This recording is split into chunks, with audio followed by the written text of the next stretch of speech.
Banshee was only in what? One movie? He was only in First Class, right? Yeah, he was only in First Class, and then he was in X-Men '97. He had like two lines, and then died.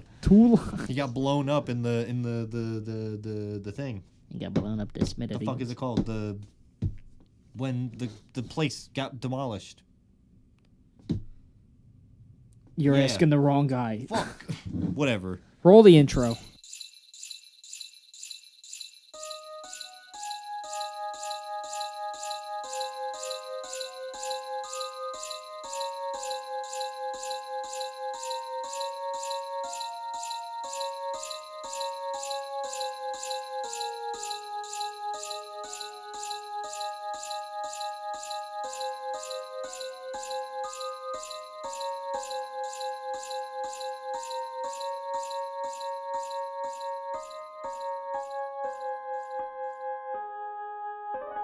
Hello and welcome back into the garden with Two Peas in a Podcast.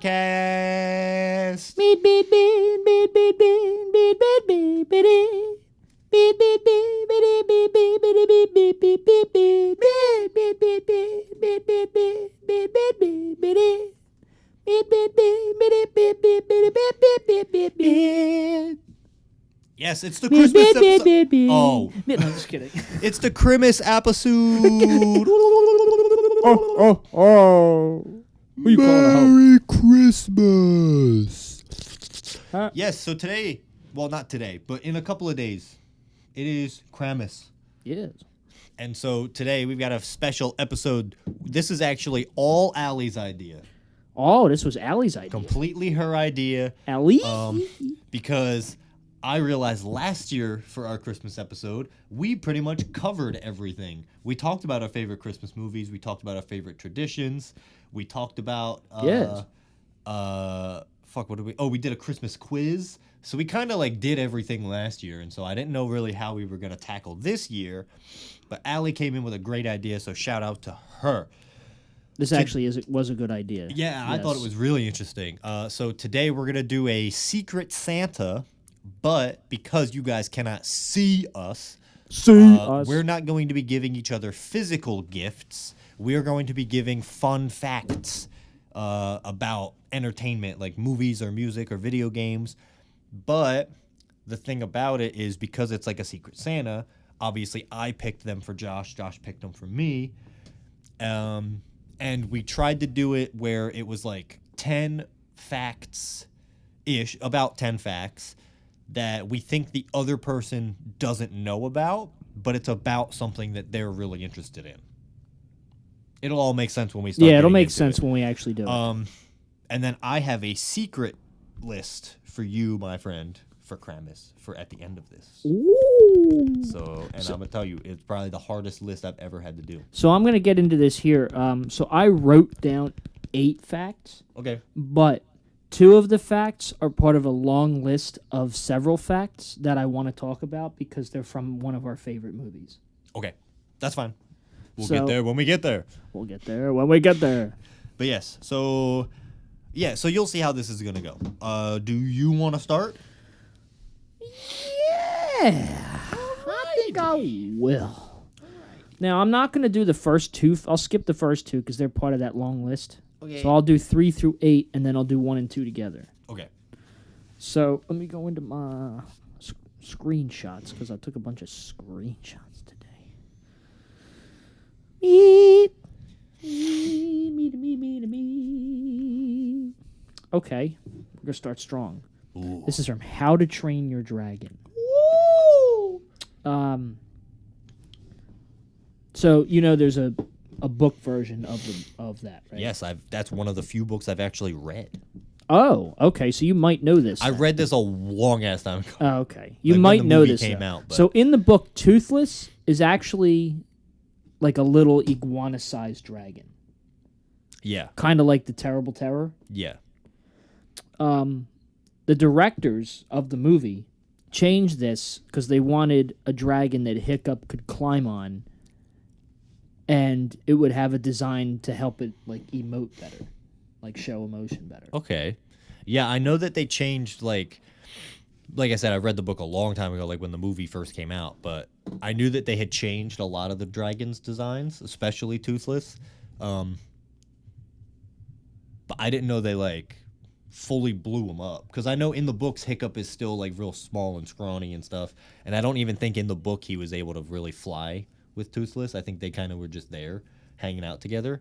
But that is kind of cool that they fully like changed that, and that's like a pivotal moment in the movie when they first fly together. So that's cool that that movie kind of made that canon when it technically kind of isn't. Yeah, I like that they made it work, really. Yeah.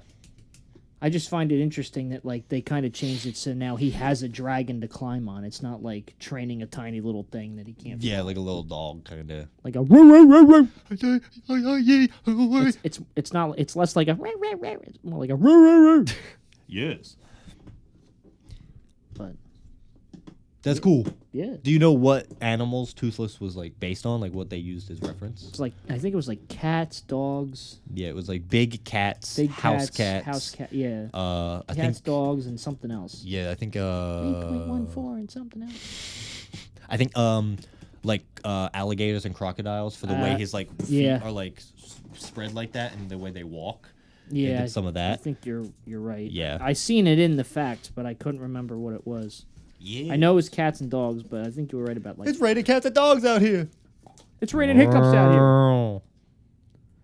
All right, no, that's interesting. All right, are we gonna go? We're gonna go back and forth like how we usually do. Okay. Yeah. So my number one fact, again, you're like you're the Wikipedia man. You live on Wikipedia. No, I'm the Wikipedia man. So you probably know most of mine. I might not though. But I'm very interested to see if there are any. All the facts that I just found today aren't from Wikipedia. Okay. Everything I found was not from Wikipedia. Yeah, I went through a couple of different websites and articles reading up on stuff. I got really stuck for the last like 3 facts that I had, so I found a list of like 100 facts and just scrolled through and found ones that I thought you wouldn't know or some that were interesting to me. Ooh. But my first one. This is one that I'm pretty sure that you actually know. But it's from one of your favorite movies, The Matrix. Ooh. And actually that whole franchise. The ones and zeros that are used are all taken from sushi recipes. Really? You didn't know that? No. From sushi recipes? Yeah, so all the ones and zeros don't mean anything other than sushi recipes from, I think, the director's like mom or something. Really? Yeah. Oh, that's different. Yeah, they're all recipes that they just put. So they're not binary. like codes. They're just like. It is code. Well, it is code, but it's not like code. It's not like you're gonna find an Easter egg in there. It's literally just all sushi recipes. That is kind of an Easter egg, though. Yeah. When you think about it. I thought that was cool. I read that and I was like, "What the fuck? Okay, that's crazy. actually fucking cool." Yeah. So that's fine. So whenever the ones and zeros are on screen, you're probably reading like California roll. I'm gonna be like, "Oh, how to make a lobster? How to make a lobster roll? How to make a shrimp tempura?" You know what I'm saying? But yeah, so I thought that was cool. Use shrimp tempura at the beginning. Yeah, I'm shocked that you didn't know that. I really didn't. Because you love The Matrix. You know a lot about that movie. There's a lot of things that they don't tell you. It's just like interesting, fun facts you didn't know. Yes. So that was my number one. So I got another one from How to Train Your Dragon. It's about the ending of the movie. Okay. So it was one of the focus groups that was used to preview the movie. They were so moved by the ending scene that they insisted the directors keep their decision to make Hiccup an amputee, as they connected with it and thought it was daring. Daring for a kid's movie, obviously. And actually, there was a kid in the group that said, quote, "It was sad because Hiccup lost something, but then he gained so much more." A kid said that? A kid said that. Yo, whoever the parents of that kid is, good job. Kid was probably I was probably like 6 years old. I think I do remember seeing something about it. I knew I saw something about like the ending was like a big point of why this movie like was put into production and why it had so many sequels and stuff. But I didn't know specifically why. So that's cool. And like, yeah, it does make sense. Like, yeah, Hiccup, you know, the whole movie is about, you know, trust and friendship and family and, you know, family you have and family you make. And then, yeah, the losses, but also the things you gain in life. And so, yeah, that is kind of interesting. Yeah, I thought it was cool. I was like, a kid said that. That's crazy. It's really interesting to think of that movie ending without him losing his leg. Yeah, like having like a happy ending for a kids movie. No, they were like keep this because this is like it's a daring way to have a kids movie end. Yeah, and with him losing a limb. And that's something that they kept through the trilogy is, you know, they're not afraid. Like in the second one, Stoic gets fucking killed. Like he gets absolutely murdered by Toothless. That's adult type shit. And then in the third movie, having, you know, the threat of having to, you know, if you love something, let it go. And if it comes back, you know, you were always meant to be. But if it doesn't, you know, whatever, blah, blah, blah. And so these movies do touch on really deep adult concepts. Oh, yeah. And the fact that the first one almost didn't, the trilogy would have been so different. It would have been very different, yeah. Yeah, that's an interesting. I want to see like a cut of how it would have looked without it. Probably not as good. Probably not as good. Like you can still have Hiccup falling. I think that's why they do focus groups though, and like previews, because then people can give you a genuine reaction, like, "Hey, keep this," or "Hey, change this." Yeah, that's why things get changed in movies. Like sometimes the ending's better, but people didn't like it and they change it. Or sometimes it's the studio that's like, "Well, then change it because we want it to be better." Yeah. No, that's cool. But I thought that was pretty interesting about the ending, though. Yeah. No, that's cool. Yeah. All right, my second fact from another one of your favorite movies, Toy Story. Woo! Yes. Buzz Lightyear was not always his name. What was his name? Like Billy Poobah? No. Close. Lunar Larry. Lunar Larry. His name was almost Lunar Larry. Living like Lunar Larry. Yeah. Living La Luna Larry. Living La Vida Larry. Yes. Yeah, his name was almost Lunar Larry. But they didn't like it Diego because Luna Larry.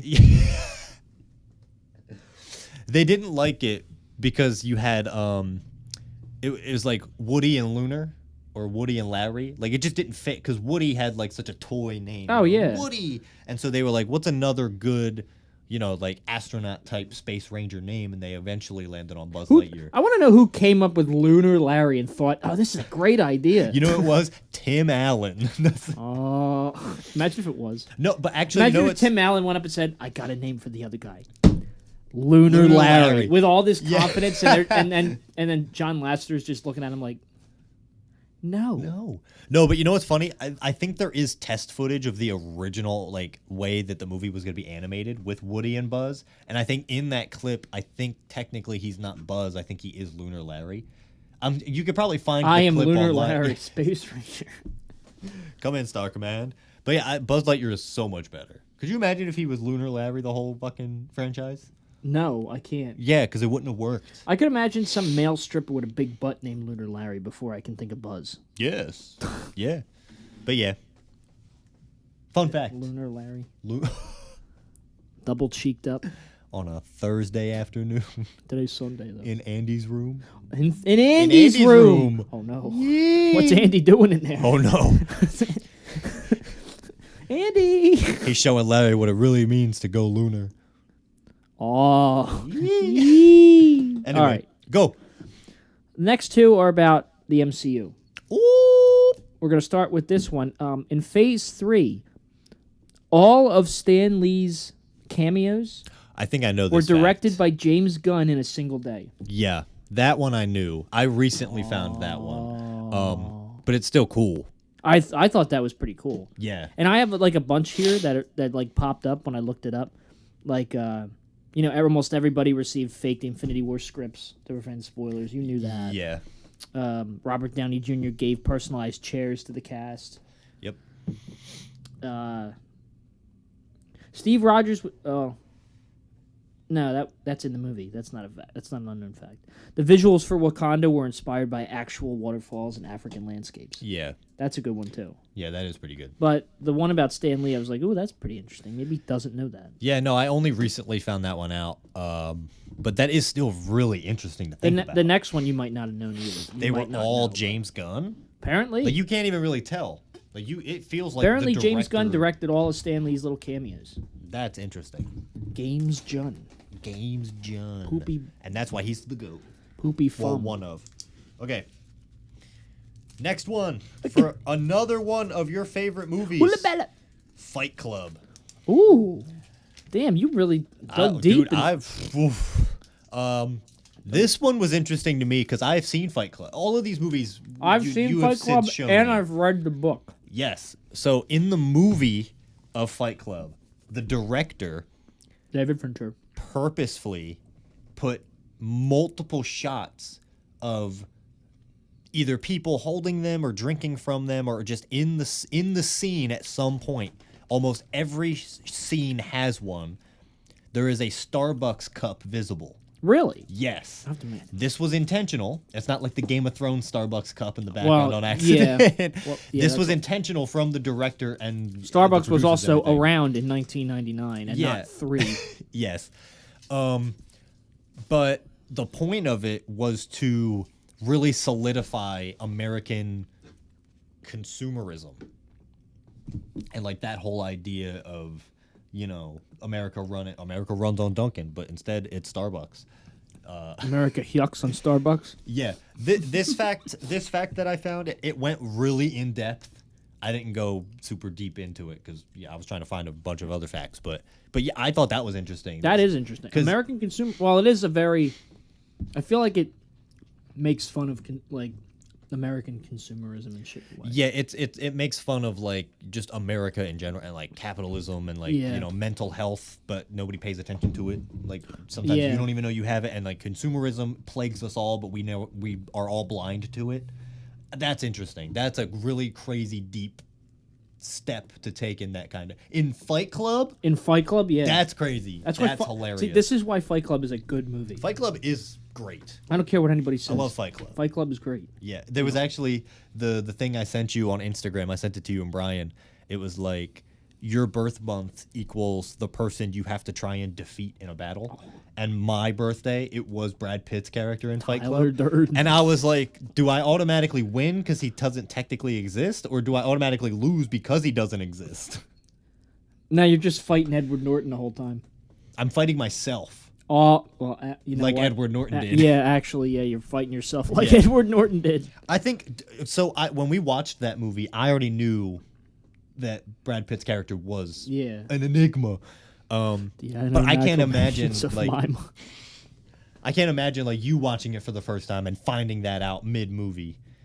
How crazy that must have been. Honestly, finding it was that a little out. crazy. Yeah, I was surprised. I was like, but it's still really it's still great. Like it's the same with Star Wars. Like everyone knows that Darth Vader is Luke's father now. Oh yeah. But you can still even watch the movies and still the reveal. But when it imagine happens. in 1980 when it first came out, when you saw that and didn't see it coming.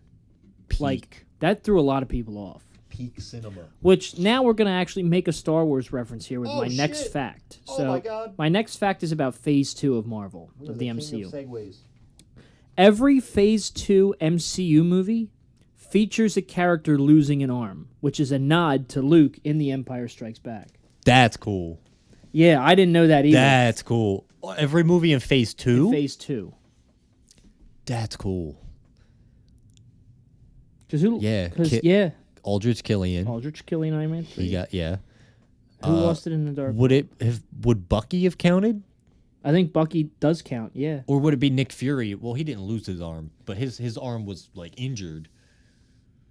I think it was Bucky, I think. Probably Bucky. I think it just means like the arm is lost or, you know. That's cool. But it's a nod to Luke in the Empire Strikes. And think about it, because it's Phase 2, and Empire was the second movie. Oh, yeah. That's kind of cool. That is interesting. Yeah. I think I technically knew that because, every movie in Phase 2, someone has something with their arm. But, like, the fact that was real, like, they did that all intentionally. See, this is what I mean. Marvel at their peak. And Phase 2 was peak Marvel. Oh, yeah. Like, they were starting to fucking fly. You see? Well, you don't see it? I do see it now. My eyes are widened. No, that's really cool. It's going to be interesting going back and watching Phase 2. I know. Now I want to rewatch Phase 2. Yeah. Even Thor the Dark World. Okay. Even Thor the Dark World just to see. Another one of your favorite movies. Okay. Because I'm good like that. The movie Up. Oop! It's not really one of your favorites, but it's in there. UP? It was in your top 10 of Pixar, right? Yes. Oop. UP? Shout out to UP. Do you know how many balloons were used to lift the house? 47. No, I'm just kidding. 40. 69 assholes tied in a knot. So there's actually 2 different numbers. So in the first scene when he lets the balloons out and he's about to take off, there was 20,622 balloons rendered in that scene. Good God. For that shot. How the fuck they do that? Later throughout the movie, you don't really notice it because I think the way they fanned them out was different. But the number changes, but it's technically supposed to be the same amount, obviously, until, they start. I thought you were going to say, like, they gradually decrease over time, like they come apart and float away. Well, yeah, I mean, obviously, Kevin, the bird, he eats a couple of balloons. The guy, Charles Muntz, he shoots them, and when he burns the house, they pop. But for majority of the movie, the house is left with 10,297 balloons. How many? 10,297. Holy shit. Yeah. That's a lot of rendering. God damn. Yeah. Brother really lost half his balloons. Basically, yeah, he did. Half. But that was cool because there was always, like, when the movie came out, like, Mythbusters even did it. Like, how many balloons would it take to lift an actual house? Clearly, these numbers are not realistic because I don't think you that much could lift a real house. I don't think that much could lift anything. Well, a house especially. Yeah. No, but you can't lift a house. The fact that everyone always asked, like, oh, how many balloons? And Pixar The fact that they were able to answer. render that many is pretty impressive. Yeah. But like, again, Pixar, they're always crazy when it comes to that shit. Like, Sully was apparently the hardest thing they ever had to animate ever because they wanted to make every strand of hair have physics. And they covered him in, like, 5 different layers of 5 different types of fur and everything. Now they know how to do it very easily, but I do love that. That's one of the things Pixar does really well is they always have something in their movies that they purposefully make impossible to animate so that they can get it right. Like for Finding Dory, it was the sand underwater sand animations, and it was the underwater octopus. sun. Your next fact. Go ahead. So now we're gonna go into the DCEU real quick. As if we needed to know more things about the DCEU. Yeah. No, these are actually kind of interesting. So, according to this, apparently Ben Affleck was almost the director of Man of Steel instead of Zack Snyder. Ew. Back in 2010, Ben Affleck had put his name on the map as a director to keep an eye on after helming both Gone Baby Gone and The Town. The Town is a great movie, by the way. As a result, it should come as no surprise to learn that Warner Brothers wanted him to take charge of Man of Steel, a project the filmmaker had no interest in at the time. Not too long after that, they also courted him to direct the Justice League movie. Oof. Damn, so Warner Brothers so the DCU was doomed from the start. Yeah, that's rough. It was doomed before we got Snyder. Wow. Damn. I actually didn't read that until just now. That's insane. That's wild. Ben Affleck, really? Crazy. Of all the crazy directors, Ben Affleck was one. Not gonna lie, I feel like Ben Affleck would have made the movie better, though. I feel like if he directed it, it would have been better. Because Man of Steel is... It is very mid. Yeah. I think if Ben Affleck was only on to direct and somebody else was going to write it, yes, I do think the movie could have been miles better. But it's Ben Affleck. Probably would have been like yards better. It would have... Feet better. I wonder if he would have had any say in like the casting or in the actual overall production, because if he's the director, then how different would that movie have been? I know. That is kind of actually a fun little interesting thing. I also think he was supposed to originally direct himself in his own Batman movie. I think so. that was like on the table at some point because they couldn't get any director. That's why they were struggling with it for so much. And then Ben Affleck was like, "Oh, I'll just direct it." But then it turned out nobody liked the script. Like Warner Brothers did not like it at all, and so they were like, "Nah, fuck this. We're just not gonna do it." Yeah, I know. They really were like, "Yeah, no." Wow. Yee. Alrighty. Next fact for you. Me. Me. Again, probably one of your favorites. You don't really ever talk about it, but what's the movie? American Psycho with Christian Bale. It's a good movie. You should watch that movie. Christian Bale's his character Bateman was actually inspired by Tom Cruise. Really? Yes. Why do I feel like I know that? There is the very famous clip of Tom Cruise on Oprah after he married Nicole Kidman or whatever. It was Katie Holmes. Katie Holmes. And he was like, I'm in love with Katie Holmes. Yeah, he was freaking out, jumping on the couch and shit. That specific interview inspired Bale's performance for Bateman. Makes sense. In that movie. Makes sense. Yeah. That was cool. Tom Cruise would be the type of guy to bring somebody in and be like, you like Huey Lewis in the News? That whole scene alone is like, that makes the movie. I have to watch American You have to watch Psycho, the movie. It's very good. And Christian Bale's great in it. That's what I heard. Why not, you stupid bastard? That's like the most famous thing in that. No, he shows, everybody shows their business card. Like he shows his business card and everybody shows their cards. And he goes, let's see Paul Allen's card. And his card's like the nicest out of all of them. And he's just like, he's like all pissed. Like you can see his, like that's how good Christian Bale is. His face is just like. Isn't that the movie too where the meme came where he's like, I think he's having sex with the girl and her legs are up and he's looking at himself in the mirror or something? Yes. Isn't that the same movie? Yeah. But he's just like mean mugging himself. Crazy. I do want to watch that movie though. It seems really fun. Next fact. One more about the DCEU. You might have known this, but I feel like we forgot about it. I feel like I did too, but I forgot. I forgot most of the DCEU The shit. Robin suit in Batman v Superman is not Jason Todd's.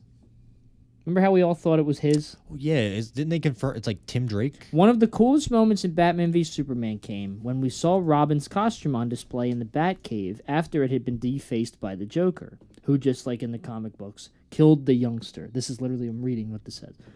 However, while we all assumed it was Jason Todd's suit, Zack Snyder has since confirmed it belonged to Dick Grayson, a sign that he was going to follow The Dark Knight Returns. Okay. So, Dick is dead. Dick is dead. Dead? Or maybe he's not. Maybe he's out there as Nightwing. That too. That would be kind of good. That too. Yeah. Booby. And that's why. Oh, and I guess that would make more sense on why Batman specifically has that suit still in there, because that, I think, technically is like it's more his son than Damian Wayne is. Yeah. Because Damian Wayne is legitimately his son, but he never really talked about it, really. But Dick Grayson, Batman loved the most. As far as I know. He loved Dick the most. And that's why. He did. Yes, he did. Yes, he did. He loved Dick the most. And that's why Dick ran off to be with Starfire and the Teen Titans and shit. Batman is just Michael Jackson. Yeah. No, that's cool. And Zack Snyder confirmed that. That's from him. Oh, really? Well, you said it. Oh, right? yeah. That fact. That fact is from him? Yes. That makes it a little bit better. Yes, Zack Snyder confirmed that. Yes. It's nice that that's not like another fan theory. That's like legitimately confirmed. All right. So, how many more facts do you have written down? I have. Okay, so I didn't say this one yet. So I have 1, 2, 3, 4, 5. I have 5 more. All right. Give me like 2. Okay. Because I'm down to my last movie with the bunch of facts. Well, like I said, I have another list. So do you want me to go through my rest of mine? Actually, go through your rest, and then we'll go through the rest of yours. The total yours. amount of facts that I have for this one movie alone is 23. Okay.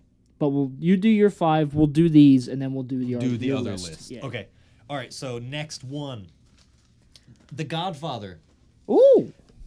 Godfather. I still have not seen it, but there is It's a scene, long, but it's good. There is a scene where he has a cat. Right? Mm-hmm. I don't remember. It's been a long time since I've seen The Godfather. Well, there's a scene in The Godfather where he now has a cat like on his lap or whatever, and he's like petting it and it's all around. That cat walked in. Oh, really? Not in the script, was not planned. Really? The cat just randomly walked on the set, and Francis Ford Coppola's just behind a camera like... Yeah, exactly. That's exactly what the article said. It said Francis was like, hey, pick up that cat and do something. He really said to Marlon Brando, hey, see that cat? Pick it up and just do something with it. Yeah, and so Marlon just did that, and it made it into the movie. That's fantastic. Uncredited cat. That's also how good Marlon Brando was, too. Yeah. Because even if Coppola didn't say that, he probably would have done it anyway. Probably. All right, next fact is for The Shining. The Shining! One of our favorite horror movies. I love The Shining.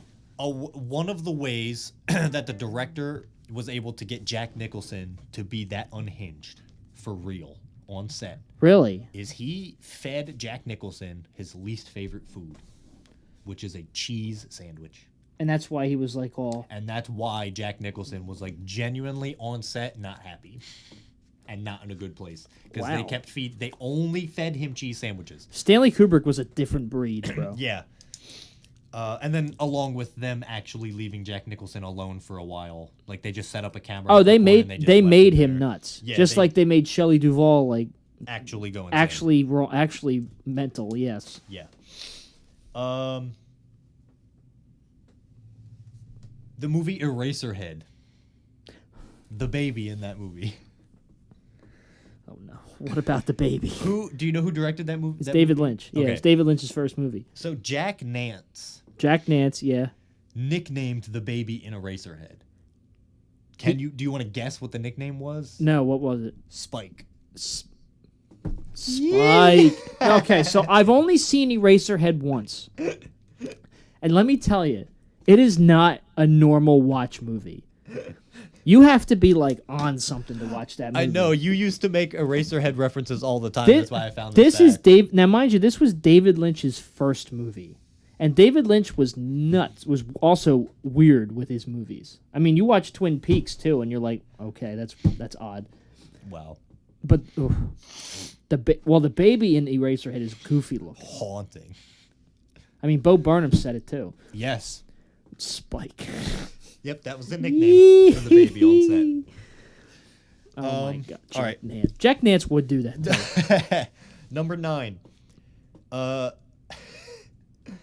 Tommy Wiseau. Oh no! Is this about The Room? Yes, it is about The Room. He kind of knew from the jump that his movie was not going to sell tickets. Really? But he had an idea to counteract this. There was an idea. Yes. He Nick Fury'd himself. Oh. He Tommy Wiseau'd. Yes. He decided that in order to help sell more tickets for his movie, I have not seen the movie. I don't know. I haven't seen The Room either. But apparently there is a scene in it where he shows his bare ass, which was not originally scripted at all. It would, of course not. He only put that in the script to sell more tickets. Really? He thought that if people knew that he was going to show his bare ass in the movie, they would buy more tickets. Yes, to go that's see it, because that's exactly what the people want. And that's exactly what happened. It worked? I know. I don't know. Oh, The movie didn't make any money, did it? I was gonna say. I thought you were telling me it worked. Yeah, I don't think it made any money. No. Yeah, I don't know, but yeah. So I did not hit her. That was I did crazy. not. Oh, hi, Mark. That movie is literally the epitome of so bad it's good. Yeah, I feel like we said we both haven't seen the movie, but I feel like we have with how many times we Yeah. with how many references everybody makes. You don't need it. to see the movie. You just hear the references. And you're like, all right. And you're like, I get it. Yeah. All right, last fact. It's like watching Madam Web, but being entertained. All right, last fact. The movie Beetlejuice. Woo, Betelgeuse. It wasn't always called Beetlejuice. Was it called? No. Oh. But that's a good name. Oh. There was the original name for the movie, which lasted almost up until the movie released. I think it said that like a month before the movie came out, they changed the name. But for the longest time, it was originally called House Ghosts. Really? Yes. Oh, well, that makes sense. And then, obviously, they figured House Ghosts isn't a good name, right? This is when they were trying to decide. You know what else, too, could have been it? Because they probably were like, you know what? Michael Keaton is the main character. Mm-hmm. Like, he's not really in it that much, but he's the main Yeah. character. So that's probably why they were like, you know what? Yeah, so they were changing it. And they were having a meeting, everybody, right, discussing what other titles they could do. And Tim Burton threw one out as a joke. But it legitimately was considered for a good while. His joking title that almost made it to the actual film was called Scared Sheetless. Scared Sheetless. And I kind of hope Okay, not wish gonna that lie. they went with that one. Not gonna lie, Scared Sheetless is a good title. That's incredible. Scared Sheetless, and that's what movie why... do you want to see? I'm going to see Scared Sheetless. Scared Sheetless. You know, that Michael Keaton movie. That Michael Keaton. That Michael Keaton, Alec Baldwin, Tim Burton directed movie. Gina Davis. Yes. Winona Reader. Catherine O'Hara. But yeah, Scared Sheetless. I thought that was incredible. That's an incredible title. That was amazing for me. And I know you're not a huge Beetlejuice fan, so yeah, but I do like the movie. And you do like Tim Burton's, like his... Bim Turton, yeah. Yes, Bim Turton. So I thought that was a really interesting, funny fact. I thought, yeah, that's pretty clever, actually. So there you go. That's all my facts. Ooh, you had a lot of good facts on there. Thank you. I really tried to because I know you fully love investing yourself in movies and finding out all. I the love nuances knowing of things it. about movies. Yes, and so that's why it was hard for me. But I'm glad that if glad not all of them, they were. I'm impressed with how much you found. Thank you. But now we're gonna go into, and you're gonna love this. I'm ready. This is 23 fun facts about Scooby-Doo 2002. Yes. I didn't know a lot of these, but there are some that I did know. Okay. And there's probably some that you know also. So I'm just going to go off of this. Can I just say, at the start of this, you said that it's a movie that we both love. For a second, I was like, oh, it's Scooby-Doo. And then in the back of my brain, I heard something yelling, Dougal. And I was like, that would have been amazing. That would have been amazing. But nope, it's about Scooby-Doo. We're going to have a whole episode dedicated to Dougal at some point. You're gonna be surprised at some of these, because some of these I was shocked about too. Hit me. So we'll start from the top, work down. So all scenes were shot across Queensland, Australia. Some examples were the Wow Toy Factory was actually Tennyson Power Station, which has since been demolished. Linda Cardellini recalled there being a lot of bats in the area, which reminded her of the Where Are You intro. Where are you? I know not that one, but yeah. No, that's really funny. The airport was Brisbane Airport. This is all fact 1, by the way. Okay. The airport was Brisbane Airport. They weren't allowed to shut anything down for production, so flights were actively happening as they filmed, and intercom announcements would interrupt their takes. Wow. That's funny. That's pretty cool. That's funny. The front of Spooky Island was actually a redecorated Tangalooma Island resort. I knew that one. The castle facade was a real structure that they built on Mount Tambourine. Mount Tambourine? Most interior scenes were filmed on elaborate sets at Village Roadshow Studios, including the hotel, the airplane, and the inside of the castle. Sick. Deleted scenes, which we've talked about. You've seen the deleted scenes too. Yeah. Include a sci-fi convention, which is Fred's flashback. Yep. And the Pentagon were filmed at Bond University. Some students got to assist with the production. I'd never seen the Pentagon scene. That must have got cut. Yeah, that must have been real. They must have cut that completely. Maybe that would have been part of the scene where we find out that the guards, the Navy or whatever, they're their friends have been kidnapped. Yeah, because we got nothing. That went nowhere. Literally, that's the best scene because it went nowhere. Yeah, so maybe that had something to do with the Pentagon scene. Maybe, yeah.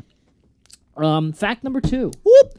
Velma, you know this. Velma was explicitly written to be a lesbian with a crush on Daphne. And, according to Sarah Michelle Gellar, Fred was intended as bisexual. Oh. All references were censored by Warner Brothers early on in the editing process because they were making it a kid-friendly movie. I didn't know about the Fred one. Because remember, this movie was supposed to be an R-rated parody of Scooby-Doo. Yeah. And then it became PG-13, and then eventually it became the family-friendly PG version that we all know and love. Yeah. Fact number 3. According to James Gunn, only Where Are You and the new Scooby-Doo movies are canon to the film. But he does still pull things from elsewhere in the franchise like Scrappy, Chickenstein, etc. The context is just different. So mainly Where Are You and the new Scooby-Doo movies are kind of all canon. Canon to this. Wow. Which is crazy, actually. That's fun. It is. That's really Scooby-Doo, where are you? Oh. Big memories.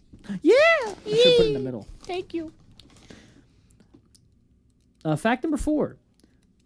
This was actually pretty interesting. I didn't know this. Almost every time the characters mention creatures or protoplasm, the lines were dubbed to appease religious groups, as they originally mentioned demons or souls. Instead, you can tell when this happens because the editing will deliberately hide the character's mouth, such as only showing them from the back of the head. And now I think about it, I'm like, oh, yeah. Yeah.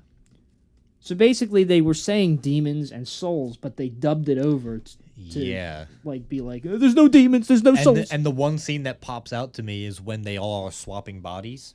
And Velma is in Shaggy, and she's like, oh, well, it'll stop doing whatever it's doing once all the protoplasmic, until the protoplasm realigns with the appropriate body. But it cuts to her after that. Right after she's... Yeah, okay. Wow. And that's why Shaggy's looking all weird. Or what was it? Oh, no, that was a different scene. But yeah. Wow. That's interesting. But they still kept the Damon-ritis. The Demon. Imagine if it was actually called the Demon Write This. Demons Write This. I'm eating a Reese's. No, but that's really cool. Hold on, I'm texting. Hold on. And I'm eating. All right, fact number 5.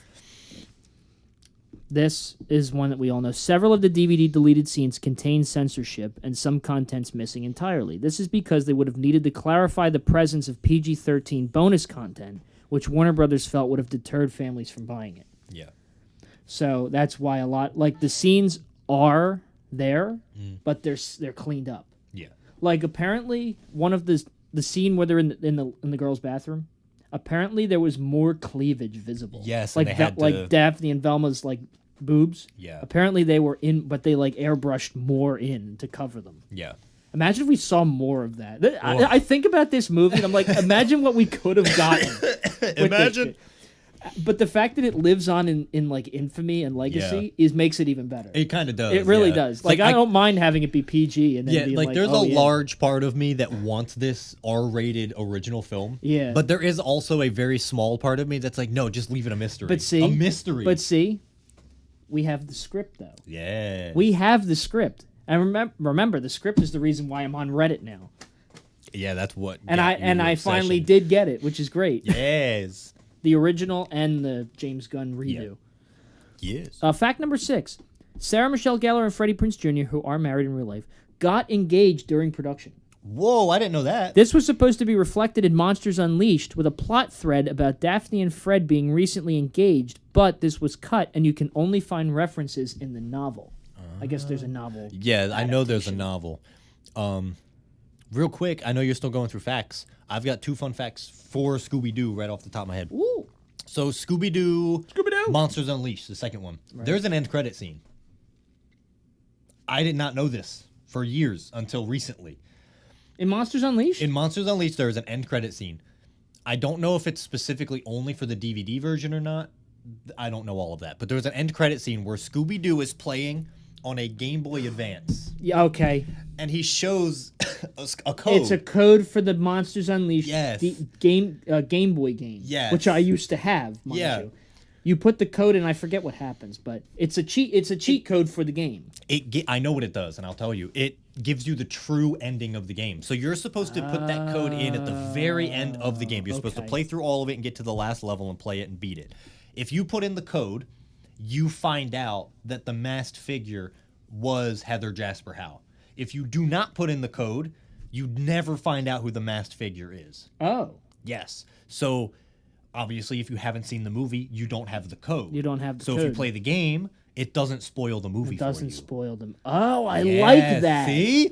That is incredible. Yeah, I wish I still had the game to play because I think I do, but I don't have a system for it. But I found out from a video I was watching. That game was fun to play. It was hard as shit. It looked hard. There was the guy I was watching play it. He said he struggled. No, that game was hard. It's like it's like as hard as the Incredibles game. That's a hard game. That shit was, dude. For some reason, I could not catch that bus. Yeah, you had a hard time with that. I could not catch the bus. Well, the thing is, you do realize you never catch the bus in the game, right? Yeah, but why did it not let me continue? You have to beat the bus to the school. Well, yeah, I know that, but like, I couldn't do it either way. Catching the bus, getting to school before the bus, I couldn't do it. Okay. Yeah, and then I did have another fact about Scooby-Doo, but I can't think of it right now off the top of my head. Here's one for you. Fact number 7. This was actually pretty shocking too. An entire alternate ending was filmed with Old Man Smithers as the culprit. Remember him? He was the Luna Ghost at the beginning. Yeah. By the time test screenings began, WB had already spent the money on CGI for Scrappy's ending, so despite negative reception, they went ahead with that version. Wow. So apparently the Scrappy ending was not liked. Well, yeah, nobody likes Scrappy. Could you imagine if they did the Old Man Smithers ending instead? That would have been crazy too. Yeah, and it would have made a lot more. It would have tied everything together. The fact that the Scrappy ending was hated is even crazier. And they were like, nope, we're doing it anyway. Yeah, we already spent the money. We're doing done. it. We're gone. Yeah. That's interesting. Oh, I found the other fact. So a lot of theory, it's more of a theory, but one of the theories is that technically Monsters Unleashed is supposed to be watched before. I think we said that, didn't we? Yeah, I think Monsters Unleashed takes place. I feel like Monsters Unleashed makes more sense to watch first. First, yes. Yes. And there's another... Because when you think about it, you watch the beginning of the first one, and they look just like they did in Monsters Unleashed. Yeah. And so it would lead... It leads, yeah. I think I think Monsters Unleashed should come first. Yeah. We'll do a whole episode about Scooby-Doo at some point. Scooby-Doo! Scooby-Doo! Number 8. Kid Rock was supposed to have a cameo. The Luna Ghost would have been a double unmasking, first as Kid Rock and then as Old Man Smithers. They were gonna Monsters Unleash us twice? Yeah, Monsters Unleashed us twice, bro. What? With Kid Rock, of all people. What? It's like the Luna Ghost basketball. It's just fucking... It's actually Kid Rock. Kid Rock. But Kid Rock is actually Old Man Smithers, the creepy janitor. Smithers wanted revenge after you refused to go out with him. That's insane. How could you, Pamela? I am a lover boy of George Clooney in proportions. Which, speaking of which, despite Kid Rock's unavailability, they did still film a version of this scene. It's unknown who the cameo would have been, but my guess, the writer, is George Clooney. I am a lover boy of George Clooney. Wow. It's all coming together. Should have done that. It's all coming together. Well, apparently they did, I guess, but we just never seen it. Yeah, sure, yeah. Apparently they filmed it. God damn. Fact number 9. Over 50 designs were considered for the Mystery Machine, including alternate colorways. Production designer Bill Bowes eventually settled on a modernized Where Are You design, using a Holden van that was heavily sanded and customized to mimic the shape of a Chevy van, as well as elements of the cartoon van. Okay. So they kind of like handmade. It's a fully DIY car. But apparently there were like 50 different ideas for the van. Damn. Number 10. Duplicates of each costume were made to accommodate different lighting situations. So, for example, Velma's sweater is a different shade of orange depending if it's daytime or nighttime, but it's imperceptible while you're watching the film because... Well, yeah. Makes sense. Because it would be like in the cartoon, whether they're outside or inside, their clothes look the same color because in animation it's easier. Oh, yeah. So, of course, they had to make... Okay, that makes sense. 11.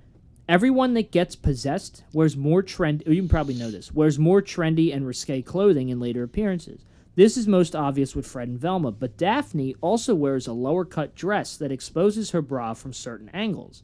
CGI was later used to make Daphne and Velma's tops less revealing. Yes. We knew that. Yes. Number 12. Here we go.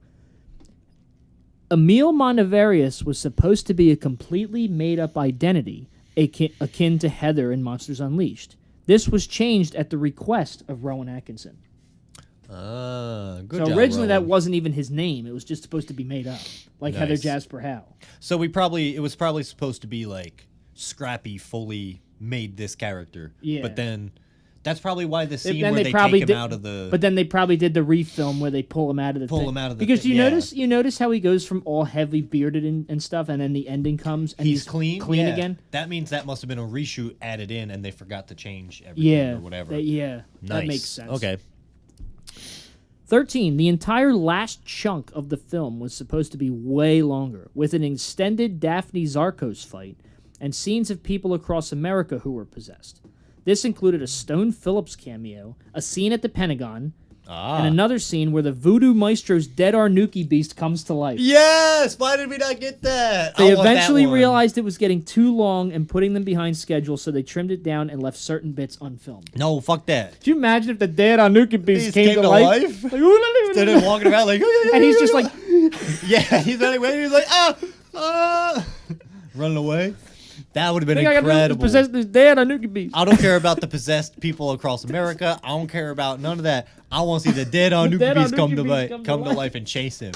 That could have been a funny end credit scene with him running away from it. Good. And it's just like, and he's like, I'm gonna if I ever get a chance to go to another convention where the guy that played him is like the one, but I never did. If there's another opportunity, I'm gonna get a fake like dead Arnuki beast. Like that's like a doll or whatever, and take it and be like, "Can you sign? Can you sign please?" This? And he'll be like, "No." And he's gonna be like, "He's gonna freak out." No, he'll be like, "Man, it's one of you again." Everybody that comes up to me is always talking about this movie. It's iconic. It is iconic. I know. 14. According to the script, the demons were actually natives of Spooky Island, and their remains were disturbed by U.S. government experiments before it became a theme park. The only native that survived until then was the Voodoo Maestro. Okay. So he might be the dead Arnuki Beast after all. He is secretly the dead Arnuki Dude's like Beast. 1,000 years old. You know, watching that movie for the first time, I did think the Voodoo Man was behind it. Like, it would have made so much sense. Oh, yeah. But I'm glad they didn't. I'm glad that he is just a comedic. Yeah, he's just guy. there. Yeah. He is just there. This dead Arnuki Beast. Yeah, another one of those. Purple is a fall color. It's the middle of May. He had the best line. He had the best line. I know. They cooked. And he was in it for what, 5 minutes Yeah, total? yeah. James got barely in cooked it. out of his mind when he wrote for that character. Before Scrappy became a villain, James Gunn originally wanted to include a reference to him being taken and euthanized, which prevents Shaggy and Scooby from cooperating with local authorities as they don't want Scooby to meet the same fate. They just Yeah. take Scrappy and that. All right. Yeah, I see why that wasn't in the movie. 16. According to the script, again, Old Man Smithers is actually an adaptation of Larry P. Acme, the cheese monster from a pup named Scooby-Doo, and the Luna Ghost was, at least, his second disguise. Oh. Okay. The cheese monster. Ooh, mozzarella! Mozzarella. Parmesan. Like Scoob, like there's mozzarella walking towards us. Where's Rover? 17. According to early storyboards by Hank Mayo, yes, his name is Hank Mayo, the Luna Ghost was originally supposed to be a giant fire-breathing baby. Fire-breathing baby, and the gang would have crashed into a massive ball pit instead of the Pamela Anderson dolls. Shaggy and Scooby also would have ridden separate skateboards much more akin to the Skeleton Men chase in Monsters Unleashed. Okay. A fire baby? But to be honest, the one skateboard the whole time Is so much better. is so much better. So much better. And they crash into the Pamela dolls. Zoinks! Zoinks! Grab the hook! Grab the hook! Like, hey, Scoob, that was fun. Let's grab another skateboard. Like, do it again, huh? 18. We're almost done. Multiple writers were attached to the film before James Gunn with vastly different storylines.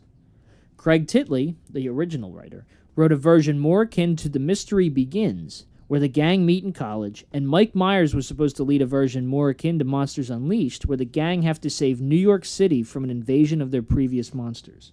What? That sounds cool. That would have sounded cool. That's what the third movie should be. Yes. That's like your Avengers Endgame. So you have the Craig Titley script, that was the homage to the cartoon. Yeah. Then you have the James Gunn script. Then you have the edited third draft that became the movie. Yeah. No, that's what the third one should be. Honestly? Because they fight their previous ghosts and their previous monsters. That's what it said, right? At the end? Yeah, That's in New York City. So it's with basically Mike Monsters Unleashed, but in New York with Mike Myers. Yeah, that's how that should be. Now this is a Scooby-Doo level threat. Now this is a Spooky Island level threat. Hey. Now this is a Coolsville level threat. I think Coolsville sucks. You're trying to get people to think, I think Coolsville sucks. Don't record that. 19. Warner Brothers wanted Brian Levant to direct the film, citing his success with the Flintstones, but he hated the script and declined working on it. Wow. He would eventually direct The Mystery Begins and Curse of the Lake Monster. Oh, two horrible movies. It's crazy because Raja Gosnell, who actually directed it, used to be like a film. He edited the first two Home Alone movies. Did you know that? What? He was the editor, yeah. Damn. And then he directed this. What? Crazy filmography. Actually, I think he directed Home Alone 3 before this. Oof. So this was an upgrade. Yeah. 20. In preparation for the role of Velma, Linda Cardellini studied with isolated recordings of Nicole Jaff's portrayal and wore full cosplay to her audition. Funnily enough, her audition scene was a deleted scene where she's possessed, and Linda had to perform a live scream, which is dubbed in the final edit. Huh. Interesting. Well. Linda Cardellini. Yes. The only person that can play Velma, in my opinion. Nope, everybody else sucks. Yeah, you're right. That's why this movie has like the best cast. Oh, for sure. There's no other cast that can do this. No, and even Matthew Lillard. Look at Matthew Lillard. Yeah. Well, Matthew Lillard's Shaggy is iconic. Yeah. He literally got the role from the other guy because of how good it was. Yeah, and then he even started doing the voice for him in animated form. Yeah, exactly. After that, yeah. The guy retired and he chose him to replace him. Yes. Number 21. Freddie Prinze Jr. was a massive fan of Scooby-Doo and went by Mystery Machine for his bowling name. Sarah actually had to convince him to read the script as he was protective of the IP and felt that Warner Brothers would butcher the movie. Maybe that's why he doesn't want to do it again, because he probably felt like they butchered the movie. Yeah. Because he loves the cartoon, then they made the R-rated parody, and then they cleaned it up. So maybe that's why he's like, not a fan. Yeah. Also, people hated him in the movie. Apparently, everybody hated his performance in that movie. Yeah, I think he's good. I love it. Yeah. They're like, he's too dumb. And it's like, okay, it's Fred. What do you expect? He was dumb in the cartoons, too. Yeah. Like, he would always come up with these traps to catch the ghost, but, like, that's it. Exactly. That's it. Other than that, he was dumb. Yes. Hey, gang. 22. Neil Fanning's Scooby voice was only ever meant to be a placeholder so that the cast had a physically present actor to perform with. The crew ended up liking his performance so much that they chose not to replace it. Yeah, I knew that too. And finally, number 23. This was cool. An entire sequence was filmed where a real Great Dane would have played Scooby, chasing the cat on the airplane. This footage ended up being unusable, which is why the final cut uses dubbed audio over an exterior shot. When it's showing the plane, he's going, "Sit, Grandma!" Imagine if that scene was there with a real Great Dane. Chasing a cat, yeah. That would have been interesting. But that would have been funny. That's all 23 facts. Woo! I figured you would enjoy those. They were really interesting. They were fun. I know. A lot of those Scooby-Doo ones I didn't know either, which was crazy. Yeah, because we know a lot about those movies, but most of those I didn't know about. Yeah, that was pretty cool. Yeah. But a lot of those facts you said too, I did not know. Yeah, I'm glad. Idea. I thought for sure you would know the Matrix one. I thought you would know the Shining one. And the Fight Club one. Like, I thought there was a couple in here that you would know. But I guess I did a good job. You did. Yes. But we're not stopping there. But we're not done yet. I got one more list. It's Christmas. You know. It's the seasons of giving. You know. So you did something a while ago that I was unable to participate in on the podcast. I feel like I know what this is. But I have since, because it's Christmas, you know, I'm going to give this to you as a gift. Now I don't have a physical thing to give you. I think I know where you're going. Yeah, so, yeah, we don't have to hang on this too long because we're already going for an hour, which is fine. It's Christmas. Hey, this is good. I like this. Yeah. This is the hardest list I've ever had to do because I don't ever really think about it. So this list might even still be wrong. But for right now, I have done a top 10 favorite albums for me. You did? My top 10 favorite albums. Ooh, holy shit, he actually did it, guys. Again, this is probably all wrong. I don't know though, because you probably put thought into it too. I did. I tried to make it actually, make sense. Some of them, I think, I probably was just like, yeah, I've listened to that album. I need to fill a spot. It can go here. But if I had more, they're probably time to fully sit, they're probably it's probably kind of list compared to like my top 10. Yes, because you don't listen to music that often. No, especially albums. Yeah, only recently have I started listening to like full albums and stuff. But yeah, mine aren't all like these albums are 9 to 10 out of 10s. Like your whole top 10 is like 9 these to 10s. Albums probably like didn't like change your life. There's a couple in here that a little bit did, but other than that, it's kind of just my favorite albums that I regularly go back and listen to. There's, I think, 2 albums on here that I don't listen to the whole album, but I listen to most of the songs from the album, so I basically listen to it all. So, number 10. So excited. I also So this is excited. albums. This is not. I took out OSTs and soundtracks and scores, and this is not movies. Really? Yes, This these is are all not- just genuine music. Not video games. Not there's one. My number 10 is like maybe a little bit of a cheat code, but I'm sure you'll allow it. So number 10 is Inside Bo Burnham. That counts. Yeah, I'm gonna that's count fair. that. That's fair, and I see why too. We both love that album. Oh, Inside is great. It's so good. It's so of the times, but it's also timeless. Like you can watch that at any point. Like, and it's so eye opening. Yeah, because like funny. when it first came out, it's like, oh yeah, it's because of COVID. But then it's like, it could also be about like self isolation too. Yes, like you like- could listen to that now. It could be like if you ever feel alone at any point, just put this album on or watch it on Netflix, and it will really put things into perspective, you know. And it's I love it. It's so good. The only reason it's at number 10 is because I didn't know if it technically counted. No, it counts. Yeah, Well, yeah. I'll allow that. Yeah, that counts. Yeah. So number 9 is All Over the Place by KSI. Is that the one with like all the songs that we play? Yeah, that's one. Okay. Yeah, The album there's a is- lot of good songs on that. Yeah, the album is called All Over the Place. All Over the Place. And one of people's complaints is, oh, they're all different genres. And he's like, yeah, that's the point. That's the That's point. why it's called Yeah. All Over the Place. Yeah, that's the point because they're all different genres. Yeah. Which is why it's good because you could listen to each song you could put each song in your liked songs and just put it on shuffle. Yeah. And each time you get one, you're like, it's a KSI song, but it's completely different from the other Yes. one. Yeah. And that's why I like it. It's an album that's meant to be played like that. Yes. It's not meant to be heard cohesively. It's Yeah. kind of meant to be heard separate, and all there, because it's all over the place. and there's 2 albums in here that you kind of have to listen to, like, as it was released. Yeah. But this is one of the albums that's like, yeah, it's just But I fun. also do like albums like that aren't cohesive. They're just like, all right, here's a bunch of songs we'll put on an album, but the idea is you like these songs, put them in your playlist, and just shuffle them. Yeah, it's kind of like what we do with our songs. Oh, yeah. Like a lot of our albums have concepts, Yeah. but it's also in the point where, yeah, you could still just pick out 1 or 2 of them and listen to them by themselves. See, there's a reason why we made Celebrity Dinner Party in the first place. Yes. Not just as a marketing ploy. Yeah. All right, number 8, Incredibad, Lonely Island. Incredibad. Incredibad is Oh, incredible. It's it's their first and it's a classic. Yes, It's is got Lazy so Sunday good. on it, bro. Yeah, Lazy Sunday. The Crown and White Coals of Narnia. It's also got the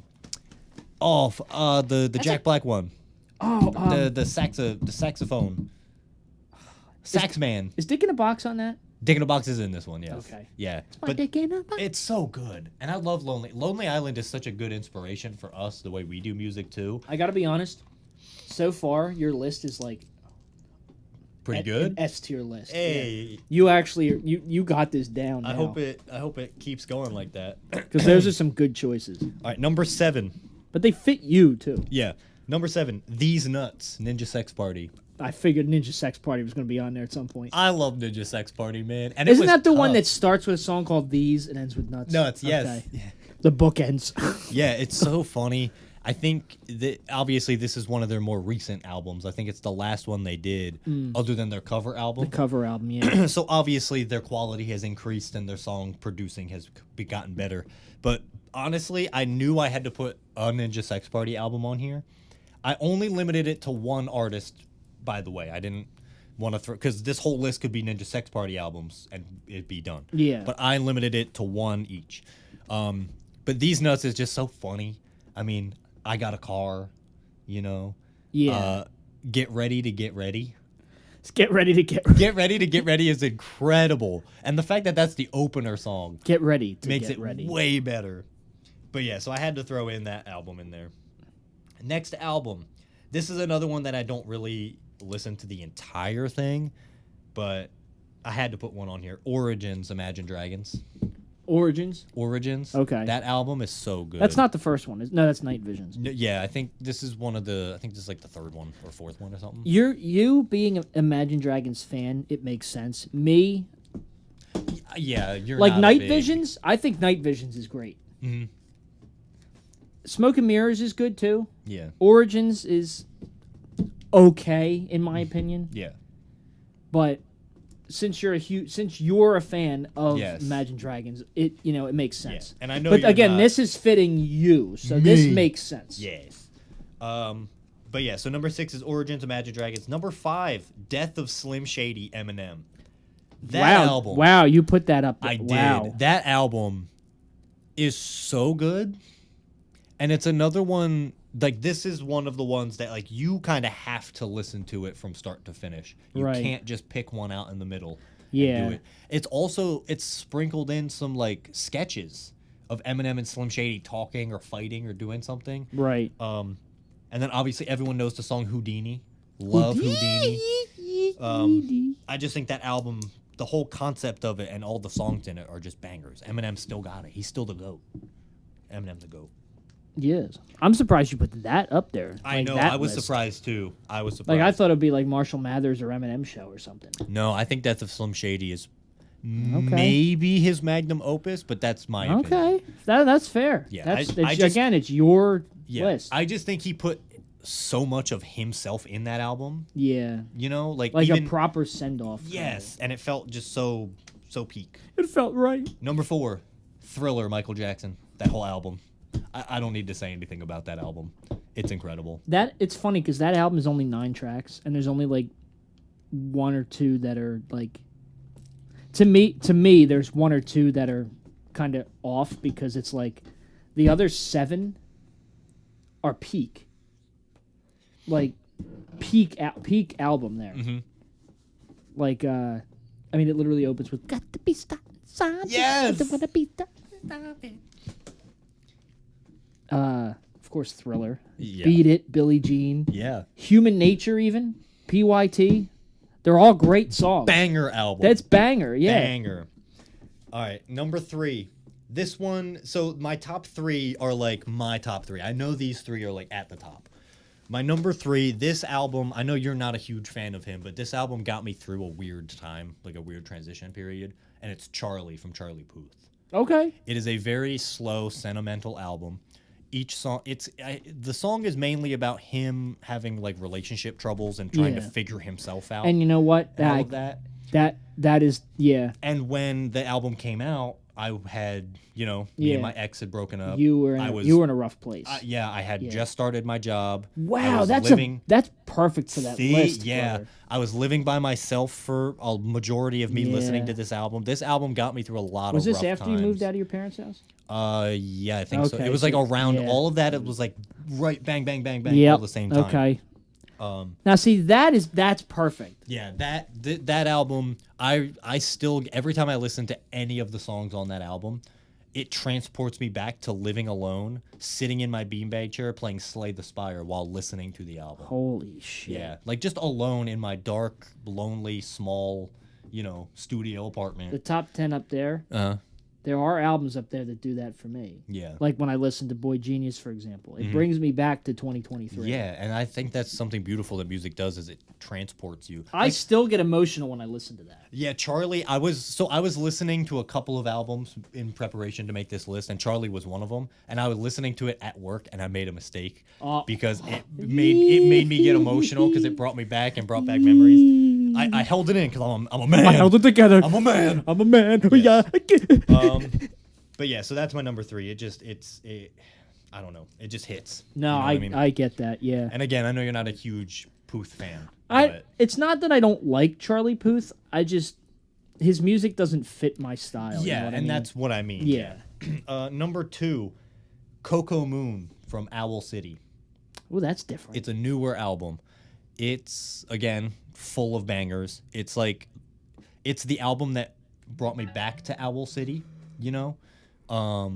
and all of the songs are just so good. You would love the album. You should listen to it. It's really good. Would not believe your eyes. If 10 million Fireflies. That song's not on here. This is this is a newer that was album from years ago. But yeah, it's hard to talk about it because you don't know it, but it's again, each song is a different story. It's not a concept, so you can listen to anyone, pick them out all over. Yeah. But if you really listen to the album, and I've listened to it multiple times now, and that's why it's number 2, you can find an interconnected story from start to finish through it. It's like about childhood and discovering yourself and, you know, realizing what it means to be alive, you know? And I think that's beautiful. Oh, yeah. And then sure. number one, the first ever album that I ever purchased myself and listened to in my Volvo. The Volvo. And that is Apocalypto Tenacious D. I forgot about the Volvo. Yes. I remember when you got that too. You're like, look, I bought a CD and it was Apocalypto. Apocalypto you took me to buy that album. I did. We went to the mall and it was the first time I drove in That's my Volvo. right. We drove all the way up to the mall. You took me to the record store. I said, "Oh, my car has a CD player. I could buy some CDs." I forgot. I put that CD in while we were driving around up there, and the rest is history. But yeah, that's another album that any song on that album puts me back in that Volvo. Yeah. I can smell the and it's dirty cigarette. It's the best one for you. Like, yes, it's basically the album that kind of it mainly defines you. Yeah, and it's kind of the album that started my journey on like really understanding what music is. You know, like I always thought like, oh, music, you know, it's all like obviously there's different genres and not everything is for everyone. Yeah. But it's just like, you know, whatever, blah, blah, blah. And then for some reason this album was like, oh, music can also just be fun. Oh, yeah. It can just be out there. And that's like with me. Like, obviously Morning Glory Oasis was the one that started the whole journey with music, right? Yeah. But Kid A, Radiohead, number one on the list, that's the one that expanded the taste. Mm-hmm. That was the one that just changed the whole perspective of my taste in music. I was like, wow, there's more to it than just simple, straight rock and roll. Yeah. Like, it really changed the whole perspective. Like, I feel like out of that list, Kid A and Morning Glory basically are the two albums that are the catalyst for the remainder of that list. Okay. I feel like. Yeah. But you know what I mean. But see, Apocalypto for you, that makes sense, though. Yeah, that Charlie also makes sense. Mm-hmm. Like, they define you as a person. You. I don't know how to pause. I don't know how to pause. I watched that again the other night. Of course you did. It's such a good live stream because it's just all over the place. All over the place. But yeah, so that's my 10 albums because I know you're the music guy and you did it. And that was one of the lists that I couldn't cooperate with. I love that. So, Merry Chrysler. Yes. And happy holidays to all of you out there. Whether Happy it's holidays. Christmas, Hanukkah, Kwanzaa, whatever you celebrate. Happy holidays. I just hope you're having a good time doing it and you're with friends and family along the way. Tune in next week for our New Year's Eve episode. It's going to be our longest episode either ever or in a very long time. But we are very excited. You think we can make it to 2 hours? Shit, we could try. We could try. We probably can. But for right now, we're going to end this episode and probably go get some food. Yes. But yes, thank you for joining us on this hongy-fongy Christmas episode. Thank you for being a friend. That too.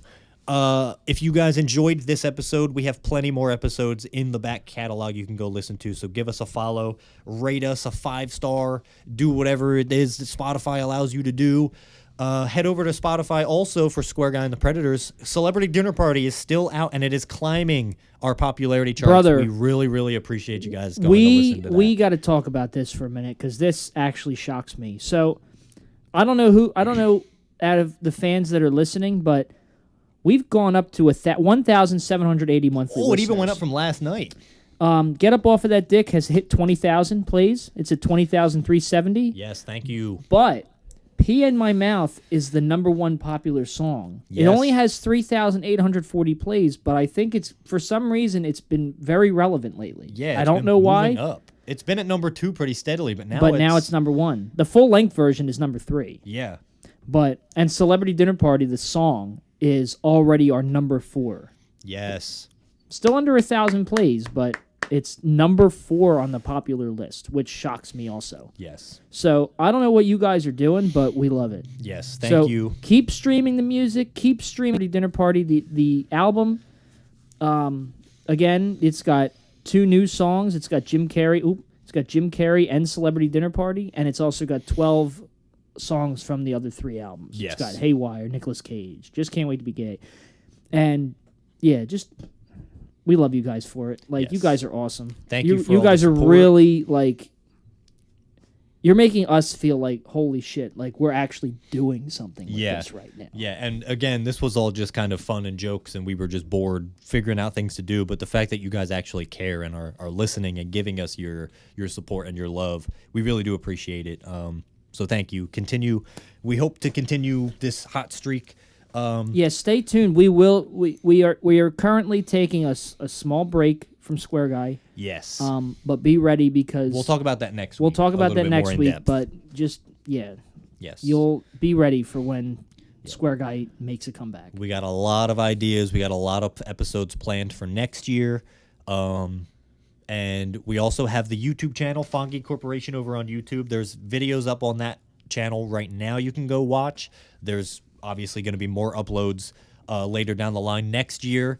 Maybe we're in talks. There is going to be maybe somewhat of a prototype of a movie or something, or maybe, I don't know, maybe you have to go and subscribe and hit that notification bell. And maybe we'll talk about it out. Next week too, because we'll get that poopy. Be there or be square. Be there or be square. But yes, thank you guys for all the love and support. Like I said, you can follow us on Instagram, Fongie Corporation, for any comments, questions, concerns, or business inquiries. You can email us at thefongycorporation@gmail.com. That's TheFongy corporation@gmail.com. We are going to end it here. This is a long one, too. Yes, it was. We're at almost an hour 20. A minute 15 is what I've got on the timer. A minute. It's an hour. Yes. 1 minute. You shortest that was episode. A quick episode. Yeah. But yes, thank you guys for all the love. We hope you guys have a lovely, happy holidays, and join us next week for the New Year's episode. I think right now the plan is we're gonna title the New Year's episode where if you start listening to the episode at a specific time, you can cross over into the next year with us, and we will say Happy New Year with you. Yeah, we're still working on it because we got to figure out when. We got to figure out how long the episode is. Figure out when that's going to happen. Yes, but for right now, that is the idea. So if you start this episode at, then it'll say New Year's at. You know what I mean? Yeah. But we'll see you next week. Yes. Bye. Happy Bye. Holidays. Happy holidays. Have a honky fongy. Have a honky chongy Christmas. I burped in the mic. Oh. Yeah.